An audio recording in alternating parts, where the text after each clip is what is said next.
Helo a chroeso i fideo ar Google Earth.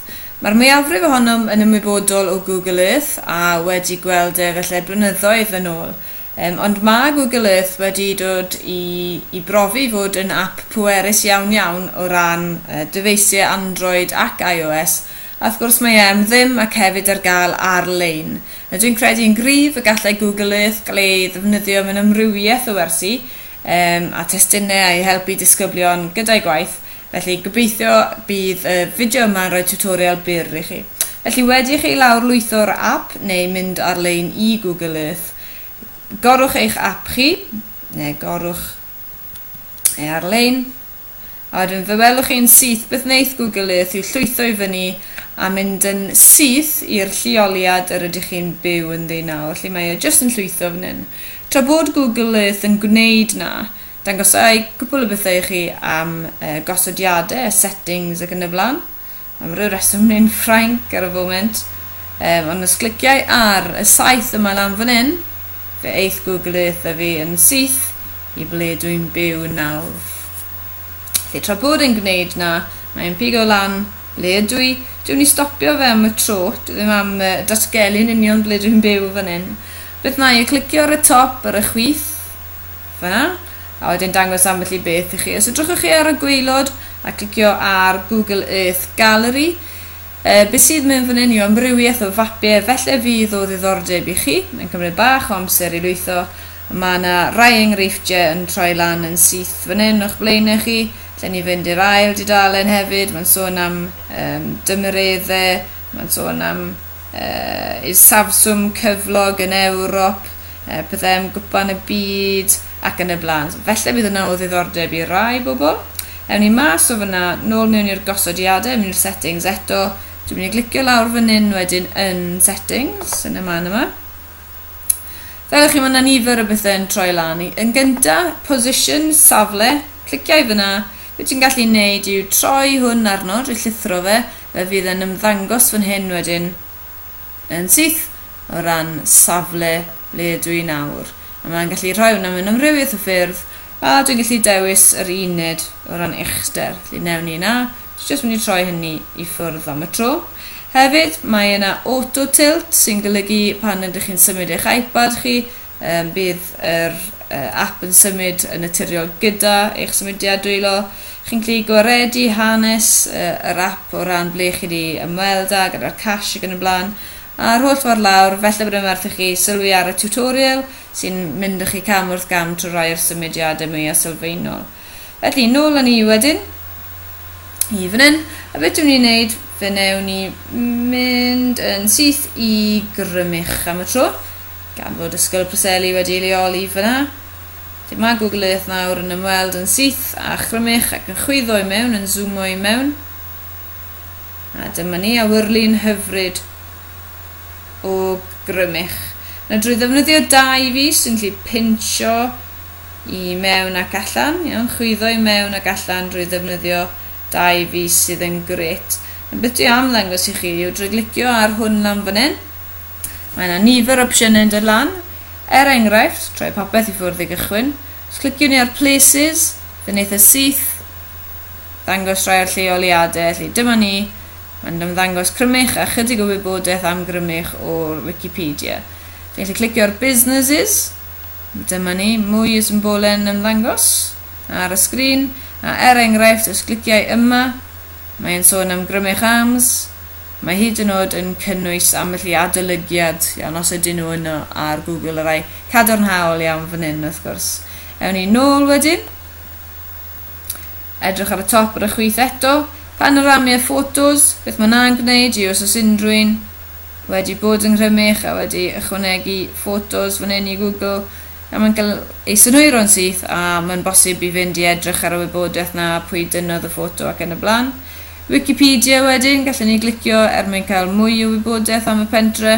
Wel, ychydig sydd fan hyn, petasau ni mewn dinas, byddwch chi'n gweld lot o wws, symbolau gyda wws yn troi lan. Fe welwn ni nhw wedyn. Borders and labels wedyn. Hynny'n defnyddiol iawn o ran dangos gwahanol fannau. A wedyn, os ewn ni i roads, gallwch chi weld yn syth Fan hyn mae'n ychwanegu rhewlydd at yr awyrlyn sydd bob tro yn ddefnyddiol, a wedyn 3D buildings ac ocean edrychwn ni ar wedyn. Felly dyna ni, iawn, llwyth o symbolau, llwyth o bethau defnyddiol hefyd. Jyst fan ni hedfan draw fan hyn am y tro. A beth welwn ni wrth grwydro gwmpas yr ardal, a beth welwch chi weithiau yw symbol gwyrdd. A os welwch chi symbol gwyrdd fel hyn ar y Freni Fawr, mae hynny'n golygu fod yna copa yna. A mae'n dweud yn syth beth yw uchder y copa, lle 395 metr fan hyn. Mae'n dangos y proffil o wahanol ongle. Ond os gliciwch chi ar fly yn y tor, beth mae'n gwneud i ni sydd yn hyfryd yw mae'n dangos i ni taith o gwmpas yr ardal hwnna. Fe welwch chi ar y foment mae'n bach yn araf yn llwytho yn y cefndir, ond mae dal yn effeithiol iawn. Dyna pham mae'n araf. A na sylwch mae'n mynd yr holl ffordd rownd, sydd yn hyfryd.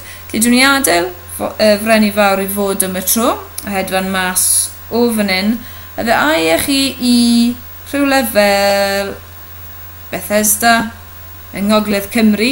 Dwi'n gwybod bod yr adran ddaearyddiaeth dyn ni yn gyfarwydd iawn ag ymweld a Chwmidwal enghraifft.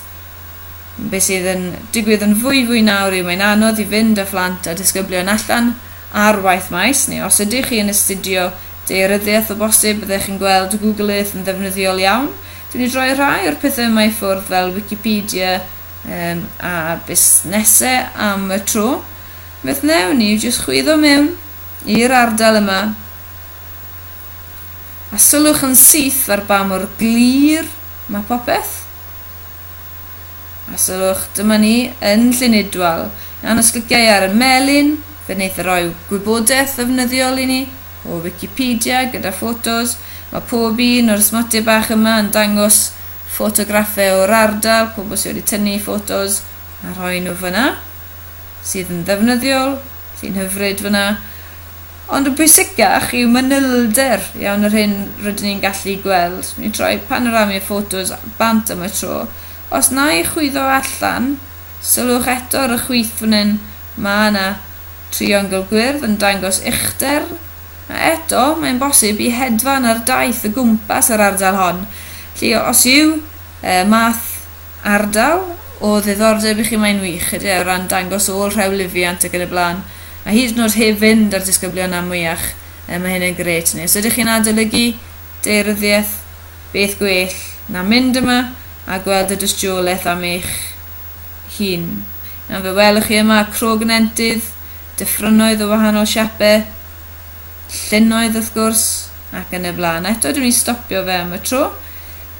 Sylwn ni hefyd ar Nant Franco na fan hyn, ar golygfeydd godidog o gwmpas. Os sylwch chi ar y top ar y dde fan hyn, ar y dyn yma, hwn wrth gwrs sy'n mynd yn i'r street view. Os dalai fy mis ar y dyn, bydd e'n dangos i ni ble gallwn ni fynd i. Mae'r olion glas yna yn dweud i ni reit, os na i roi dyn yn y man yna, bydd e'n bosib i weld y gwmpas. Felly beth newn ni yw mynd lawr felly i fan hyn.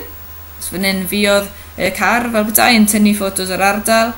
A nawr dwi yn Nant Francon fel person a dwi'n gallu edrych o gwmpas, iawn, ac yn fwy manwl nawr dwi'n gallu gweld olion rhewlifiant. Sylwch ar y llethre sgri ac yn y blaen. Dwi ddim am wneud llawer mwy. Ond does dim byd yn well, os heb fynd i'r lleoliad na, pa mor wych yw hwnna i ni helpu ddeall am wahanol leoliadau. Felly ydy daearyddiaeth yn amlwg, ond hefyd mae yna fannau eraill, dwi'n gwybod o ran pwnc Hamdden, mae'n hynod ddefnyddiol. Fedrwn ymweld â gwahanol atyniadau byd enwog fel y Golden Gate Bridge ac yn y blaen. Gallwn ni fynd wedyn ni i Gaerdydd, i'r stadiwm. Dyma ni. Eto gallwn ni weld beth sydd yn yr ardal heb fynd na ar yn hunain. Jyst yn llwytho, mynd yn ei syth i Gaerdydd fan hyn.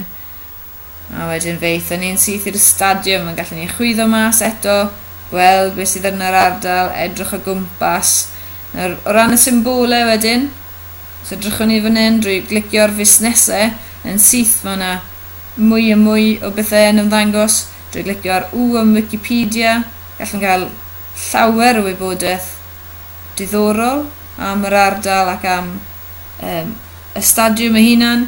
Un beth newydd di am ddangos i chi yw, os dwi'n ei droi rai o'r unau ffwrdd, dwi'n clicio ar 3D buildings. Beth sy'n gret am Google Earth hefyd yw mae yna fannau ar draws y byd ble mae nhw wedi troi adeiladau yn rai 3D. Iawn, y sylwch fan hyn, allan ymweld y stadiwm ar ffurf 3D echder yr adeiladau ac yn y blaen. Nawr, os ydych chi'n defnyddio 2 fis ochr wrth ochr gyda'ch gilydd, mae'n bosib tiltio'r sgrin ac edrych o gwmpas. Eto mae'n araf yn llwytho ar y foment gan mae popeth yn rhedeg yn go araf yma. Ond beth sydd yn gret yw edrych o gwmpas yr ardal honno. Felly Google Earth, mae'r opsiynau sydd ydych chi yn ddiddiwedd. Os meddyliwn ni am bwnc fel addysg grefyddol enghraifft, gallwn ni fynd i y ddinas Vatican. I ymweld yr ardal honno i ddod yr pwnc yn fyw i ni. Nawr ni jyst aros i fe lwytho, hedfan mas o Gymru fach a draw i yr Eidal. Mewn i Rhufain, y beth sylwn ni yn ein gwersi ni yw bod daearyddiaeth disgyblion yn syth o ran lleoliadau yn gwella. Dyma ni wedyn yn edrych ar ddinas Vatican, sydd yn 3D dyn nhw. Gallwn ni chwyddo i mewn, edrych ar yr adeiladau, edrych o gwmpas yr ardal hon. A mae'n hynod glir. Eto 2 fis ochr wrth ochr yn golygu ein bod ni yn edrych o'r awyr neu o wahanol ongl. Felly Google Earth, mae i fyny i chi o ran eich dychymyg chi, ond yn bersonol mae e'n adnodd hynod effeithiol ar wrth gallwn ni ddefnyddio'n draws gwricwlaidd ac yn ysgol gyfan a dweud y gwir. Pob hwyl i chi gyda'ch defnydd o fe, a dwi'n siŵr newch chi ddod o hyd yn oed mwy o bethau diddorol am Google Earth. Hwyl fawr!